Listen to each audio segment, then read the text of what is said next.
গ্রাম বাংলার ঐতিহ্যবাহী খাবার কুমড়া বড়ি। শীত এলেই কুমড়া বড়ি বানানোর ধুম পড়ে পাড়া মহল্লায়। নওগাঁ শহরের সুলতানপুরে 50 থেকে 60টি পরিবার 2 যুগের বেশি সময় কুমড়া বড়ি তৈরি করছেন। এর মধ্যে এলাকাটির পরিস্থিতি পেয়েছে কুমড়া বড়ির পাড়া হিসেবে।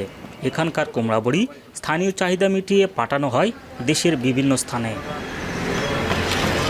5 কেজি মাসকালায় 4 কেজি শুকনা কুমড়া বড়ি তৈরি হয়, যার খরচ পড়ে প্রায় 1000 টাকা। খরচ বাদে লাভ থাকে 200 থেকে 250 টাকা।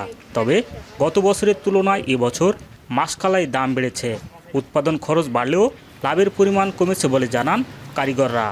50 থেকে 60 ঘর এই ব্যবসাটা করে বইরাই, শুধু বসি ডাল ঘষি, আবার নদীর থেকে ধুয়ে নিয়ে আসি। নিজেরাই কাজ করি, নিজেরাই 2 টাকা বের না করলে সংসার চলে না। বড়ির দাম আর বছরে যা বেচেছি এই বছরে সেই বিক্রি হচ্ছে, পাইকারে কিনতেছে না।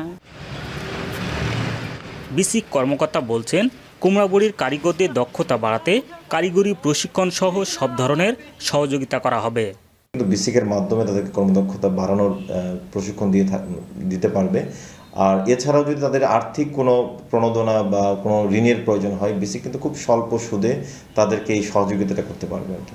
বছরের সেপ্টেম্বর থেকে ফেব্রুয়ারি পর্যন্ত চলে কুমড়া বড়ি তৈরির কাজ।